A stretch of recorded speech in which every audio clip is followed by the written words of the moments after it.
Enda suverubriigis heidan mina pilgukulisside taha toidutööstusesse, vaatan, kuidas toitu toodetakse ja kust toit ikkagi tuleb ning täna olen mina jõudnud köögiviljade ja kurgi ja tegelikult valmis toitude juurde. Hetkel on siis käimas kibekiire kurgihooaeg, kus me siis toodame 2 kuu jooksul terveks järgmiseks hooajaks kõik kurgitooted valmis, et meil siin iga päev tuleb rekka kurki sisse.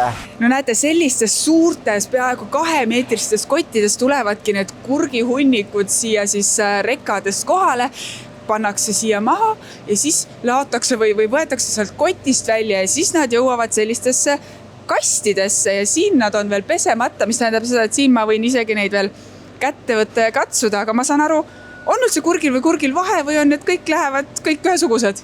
No kurgil on ikka vahe, et me teeme alguses kindlasti tugeva kvaliteedi kontrolli, et kui on ilus roheline ja väike kurk, siis selle paneme purki ja kui on selline kollasem kurk, siis näiteks sellest saab teha soolakurki ja pärast panna seljanka sisse või kuskile toidu sisse.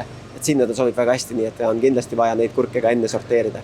Üks pere, kelle kurgid salvestispurkidesse jõuavad, on perekond Tuvikene. Tarmo on kurgi ja kapsa kasvatamisega tegelenud juba väga pikka aega. Nüüdseks on tema enda loodud firma poja kätesse andnud.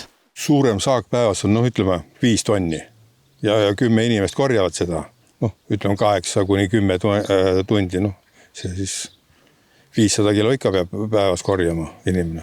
Kurgihooaeg kestab Tarmo jaoks tavaliselt 2 kuud. Selle aja jooksul korjatakse põllult 50 tonni kurki ja et kurki ikka tuleks, on maha istutatud 14 000 taime. Eks hooaja alguses on tööjõud ka. Sellega on ikka iga aasta natuke on probleem, et tuleb varakult hakka otsima. Et oleks kõik, ütleme 1. juuliks oleks ikka tööjõud olemas. Milles see raskus siis seisneb seda leida? Kohalikud ei tule, Eesti rahvas ei tule, tuleb mujalt 3. riikidest otsida. Ja kes nüüd arvab, et eestlane ei lähe kurki korjama sellepärast, et palka saab vähe, see eksib, sest Tarmo on meelitanud ka hea palgaga, aga ka see ei pane eestlast enam põllul tööd tegema. Noori on vähe, kas või külaski meil. 2006 alustasime, siis oli noori nii palju, et kõik tegid töö ära. Aga nüüd ei ole, külad on tühjad. Viimased mohikaanlased, mõned üksikud meil siin. Minu enda pere ja mõned veel. Kurgihooajaks ei ole mitte ainult põllul abikäsi vaja, ka salvesti tootmisesse võetakse nendeks kuudeks 40 suvetöötajat juurde. Kui Tartus salvesti tehases on tootmises suured liinid, siis Tallinnas Härmavilja sarjapihvid saavad valmis käsitööna koduste võtetega.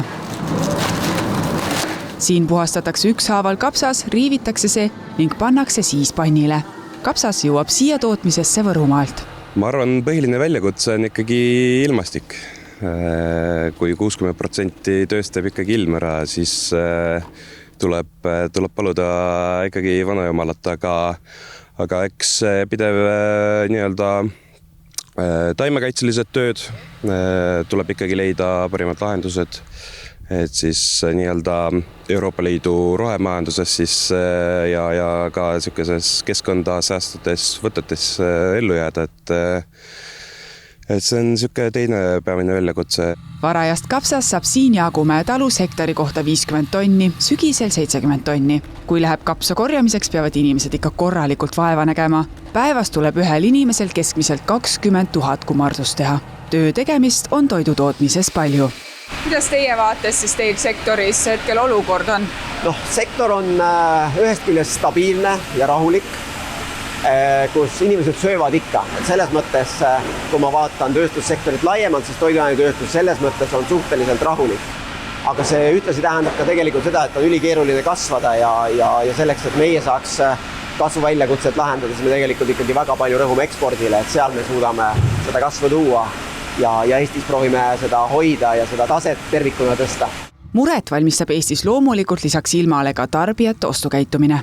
Pigem ütleme midagi rõõmsat meil siin kohalikul turul ei ole, sest eks ikkagi klientuur vaatab rahakotti ja pigem öeldakse, et kodumaine kaup on kõige parem, aga lõppude lõpuks on ikkagi, kui Poolast tuleb sul odav kapsas või muu kaup sisse, siis rahakott on lõpuks see, mis otsustab, et kahju on, et võiks võiks olla seda kohaliku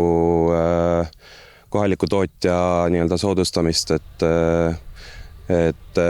meie omad inimesed töötavad siin, näevad rasket tööd ja selle nimel siis jah, tegelikkuses niisugust väärtuslikku panustamist siis tagasi põllumajandusse, et seda on vähe, jah.